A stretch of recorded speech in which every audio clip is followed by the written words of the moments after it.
Welcome to Bridge the Gap with host Josh and Lucas, a podcast dedicated to informing, educating, and influencing the future of housing and services for seniors. Powered by our supporting partners, NHI, TSOLife, NRC Health, ERDMAN, Sherpa, TIS, and Rcare. Find out more about this podcast at btgvoice.com. Welcome to Bridge the Gap podcast, the senior living podcast with Josh and Lucas. Josh, today we are in Nashville, Tennessee at NHI's Music City Symposium, and we've got two awesome guests today. Right now on the show, I'd like to welcome Andy Eby and Alan Fairbanks of Bickford Senior Living. Welcome, guys. Thank you. Great to be here.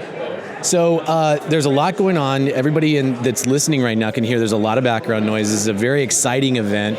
We just got off a very rousing speech from the one and only Coach Lou Holtz. Everybody gave him a standing ovation, and so the energy is really high. What do you think is the most important reason why you gentlemen are here today?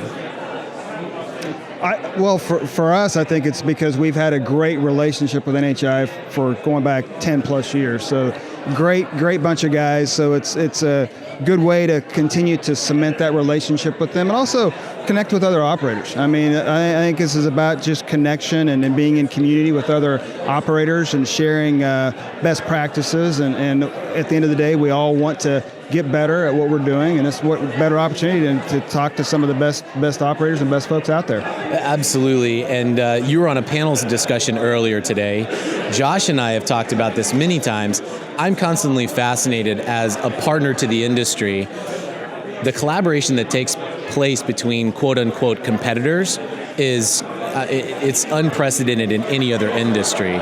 And you really showed that today on the panel. Give us a synopsis of your takeaways from that. Yeah, I'd say there is a lot of collaboration in this industry, and partly because it's a tough business to be in, and the challenge doesn't lie so much in the ideas of things as it lies in the execution of these wonderful ideas. And so we really have no issues sharing our competitive advantage, because at the end of the day, can you get it done? And 63 communities across the country, that's a whole different story. So there's several things I specifically want to dive into that you guys specifically touched on. But before that, I always find it interesting. So we're friends of NHI. We get to go to some of their dinners and hang out with guys like you. But you guys have had a really steep growth trajectory. Talk us through kind of the history of Bickford. What started you guys? It's a really cool story that if our audience hasn't heard that, they need to hear your story and your why and how NHI has been kind of part of helping you grow. Sure, absolutely. A little bit about Bickford Senior Living is we got started nearly over 30 years ago because of the needs of my grandmother, Mary Bickford. Mary Bickford was my grandmother. She was a long time ago starting to show signs of Alzheimer's dementia before we, as a family, or really a lot of the industry knew that much about dementia. And so we built our first community for Mary Bickford, and she was our first resident. It was a family business from the start. I mowed the first lawn. I got paid $40 to mow the first lawn. And then I went back to school, and my dad paid someone $110 to mow that same lawn. So welcome to the family business. Gotta love that. Yeah, gotta love that. But, everything we've done from the beginning was created for someone that we love and someone that meant something to us. And so from the way our communities are designed to the policies and procedures and how we operate our communities were designed for what we would do for our own loved one. So as we've grown, we've tried to find partnerships, financial partnerships that support us in our purpose. And so NHI has been a good partner for us. That over time, it seems like we have a lot of communities, 63, and people are like, oh, that's pretty big. Well, we started 30 years ago. So when you kind of average that out, that doesn't seem like too much. For us as a family, we don't care about how big we get. We don't want to be the biggest. We're not run by a public institution. We're not trying to please financial stakeholders and different things like that. at the end of the day, we want to care and serve and love people the way we would if it was our own loved one living in there, and continue to operate that today. That's a super cool story. Well, that kind of rolls into at the beginning, kind of when you were talking about, what you guys do, and we were talking about labor challenges and things like that. You guys showed a video, and I think it was called the Caregiver Manifesto. Is that right? So it was a moving video. Tell us a little bit about, why you produced that, what it's all about. Yeah, as our organization continues to grow, the challenge is how do you embed your purpose, your values, the heart of who you are into every single person that interacts with us. And so you have to be very strategic and very intentional about that. And that's something that we're very passionate about. Is not, this is not an investment for us. We're not doing this for a certain lifestyle. We're doing it because we believe that Bickford Senior Living best allows us the opportunity to live our purpose here, and is the platform in which we engage with that. And so we created a manifesto to better relate and connect with our caregivers, which is a majority of our workforce. So we created a caregivers manifesto that really speak to who are we at our core and why do we do what we do. And so as the process of going about building that and understanding what that message is, we in turn ourselves began to identify ourselves as leaders, as caregivers. Because at the end of the day, we're all here made to love. And that's just not the caregivers who are in branches serving residents. That's you guys running this podcast. That's us as leaders in this industry. We're here to love, and we're at our best when we're extending that love in the service of others. And we wanted a message that communicated that very clearly, very authentically, and very boldly to the world of who we are. Yeah. Well, so NHI, Cameron, who was leading the panel, he kind of framed up before your panel started, how many in the room are basically one of your top 5 problems or things that keep you up at night is dealing with labor challenges. Everybody stayed standing, whittled it down to like top 2, everybody's still standing. And I thought it was really interesting. You guys are really focused on your story, your why, your culture, the Caregiver Manifesto. But what I thought was really interesting is how you're building incentive plans, even around how you reward to that. So I believe you called it like the 49-51. Can you kind of explain what that is, what it means, and the why behind that? Yeah, I mean, for us, that kind of came out of the idea of this isn't just about teaching someone how to take care of someone. I mean, teaching the skills part of this, anyone can really go out and do that. What we really want, that's really at the end of the day the easy part. The hard part is finding those individuals that share and have those same types of values. So finding individuals that are optimistically warm, that are curious, that have a lot of grit, determination. So we've created a platform for us to be able to go out and try to identify those individuals through a list of behavior-based interview questions that we provide all of our leaders within our branches, so they can try to identify not just those individuals that have that resume or that skill set, but who are those people that really share our heart and our passion for what we do, those 51 percenters. So we provide them that information so we can make sure that we're doing everything we possibly can to get those types of individuals in our organization.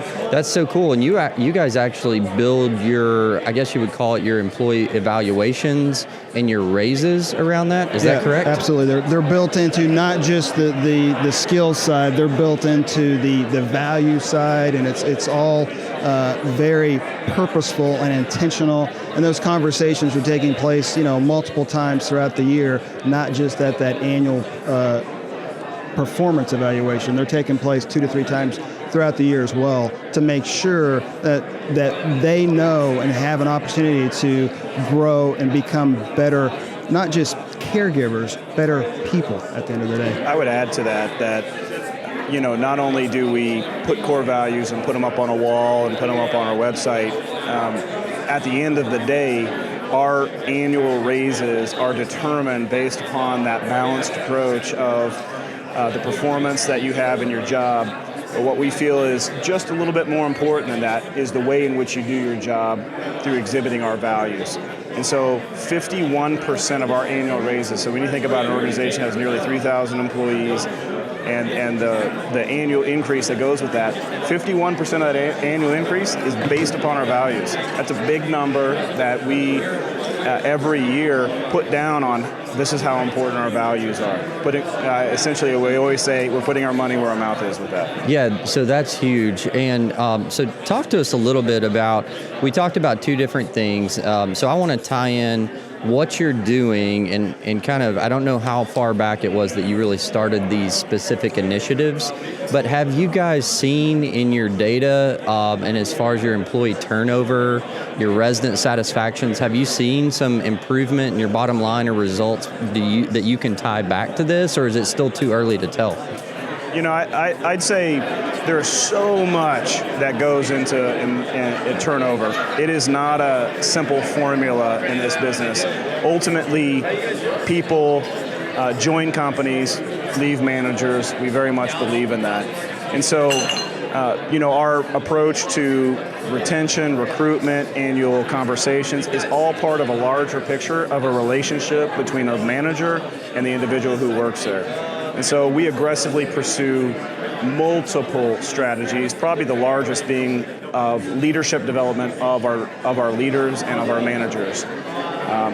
This industry has so many responsibilities and so many services that we provide residents that there's tons of skill-based training. You know, how to effectively run dining service for the residents every day, how to do payroll, how to do billing, how to do marketing and things like that.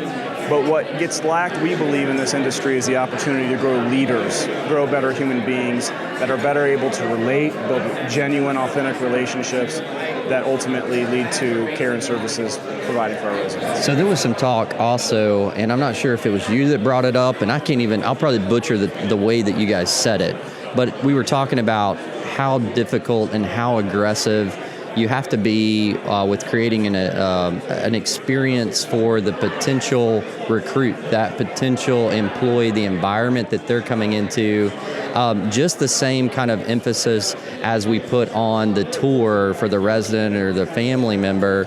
So talk us through a little bit your approach and your philosophy on that, what you guys are doing to kind of create that experience. Well, I think one of the main things that we're doing right now is we're trying to create the same sort of purpose and intention behind that we have with the marketing aspect of the tour process and the residents and potential residents and families when they come in. We're putting the same metrics behind that as it relates to our hiring. So how many applications are we getting? What's the applicant flow?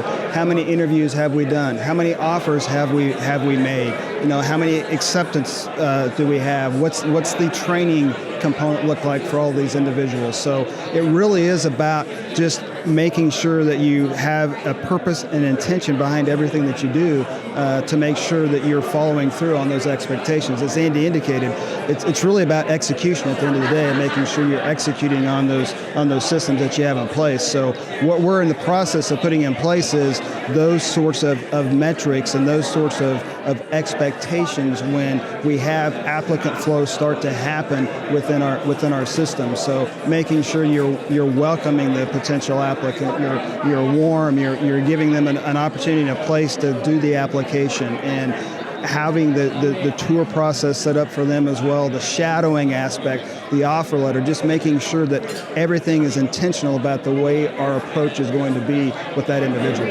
I love that. So practically speaking, you know, you guys, I know you think maybe you're not that large, but that's a lot of communities, that's a lot of potential applicants. What does an applicant tracking system look like for you guys? I mean, what are some systems you've put into place to kind of keep track of this process, to hold hiring managers accountable, and to really hire towards your culture, because you guys are really focused on the culture? I would say that the same process that we would manage our leads is the same process in which we're getting ready to manage our applicants. And it is something that is a newer initiative for the organization. I think, you know, if you look like historically at this industry, when my father and mother first started this business, they didn't do any advertising, sales training, all this stuff, man. They built basically the first assisted living in the state of Kansas. My dad was helping write, the regulations for the state of Kansas because the industry didn't exist. They didn't have to do any of that stuff. As the market has matured, more people have entered there, you have to be a lot more strategic and intentional about what you're doing. And I think over the last several years, the employment side of the business has been significantly becoming greater and greater and greater challenge. And I think a lot of our industry has been a little bit slow to respond to that. You know, we've kind of, I think at industry-wide, just kind of post an ad and pray that you get applicants come, and then when they come, you know, you'll call them when you get to it. You know, the game now is different. There's more at stake, and it's a higher calling for more what we would call conscious leadership, to where every moment matters that you have as a leader. You can't take for granted a lead that comes in. You can't take for granted an applicant that comes in. You can't take for granted an employment complaint because you're going to have a hole. You know, when it gets more competitive, more challenging, your rise of conscious leadership has to grow. So cool. So we'll start rounding out the conversation here a little bit, because we know you guys have to go. You've already finished a glass of wine. We've got to refill that wine. That's right. But talk to us a little bit about the family reunion. I thought that was kind of cool. It's kind of a cool twist on what could be a very potentially not looked forward to time of the year in most companies, but for you guys, it's a family reunion. So tell us about your culture there. Well, if you guys want to experience it next time, firsthand, you guys are invited. You can come experience it. All right. And you can do one of these podcasts and interview our people. That's awesome. I promise you've never experienced a corporate meeting like this. You will, the two of you guys, you'll cry, you'll be emotional, you'll be sharing intimate details about your life to a complete stranger. Wow. And we get people... I feel vulnerable. Very vulnerable. It's a typical Tuesday at a podcast internal meeting. Come on. But when you operate a community, a business of an appropriate scale, and you call yourself a family business, there's a lot of responsibility that comes with that. That for some companies, that may be empty words. For us, it is something that we are very intentional about, creating that connection and that feeling. Because what is that sense of family? It's connection and feeling. And so that family reunion is our opportunity to create that for our people. Over the course of time, it's grown from skill-based training to it's really a spiritual and leadership conference.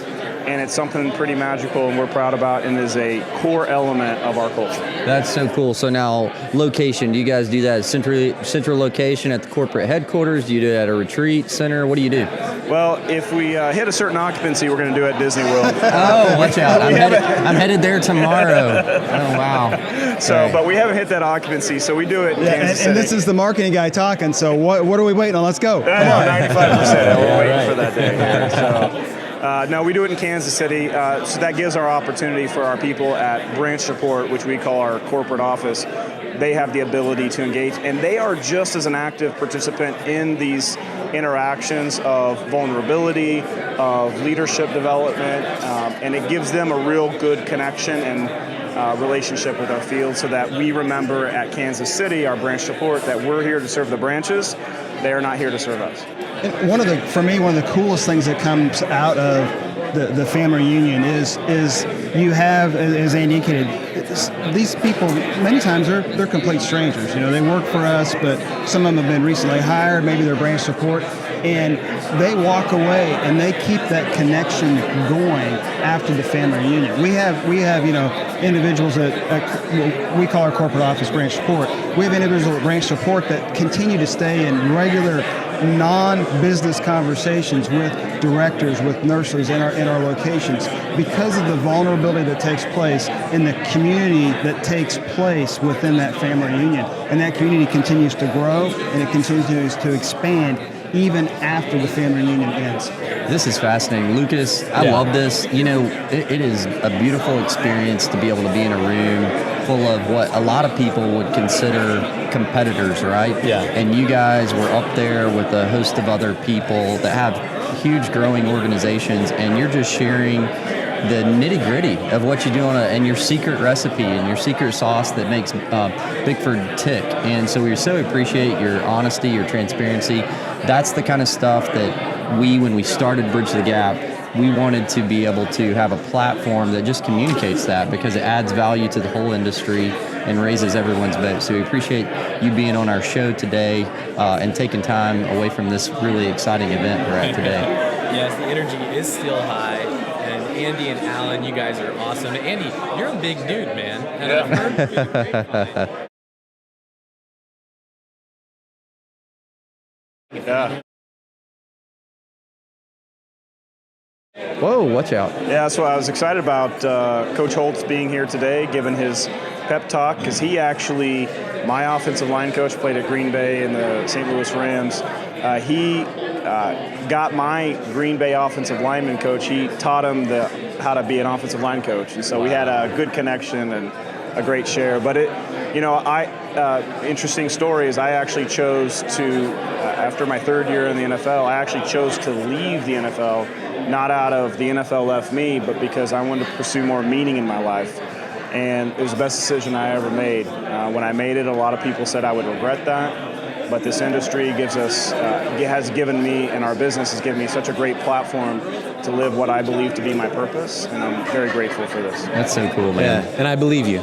It's very believable. And this is the love stories that we continue to talk about. And we're so grateful to you guys. You gentlemen, it's going to be, and the fun doesn't end after we put the mics down, because we got more events tonight. So we'll make sure that we connect with you guys on social media, because our audience is going to want to know more about this secret sauce and all these details that we're talking about.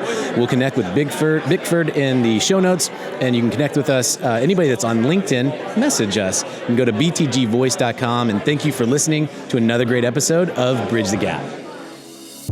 The podcast team wants to hear from you. If you're on Instagram, let us know your takeaways. Take a screenshot of the show you just listened to, tag BTG Voice, and we might just share your thoughts. Thanks for listening to Bridge the Gap.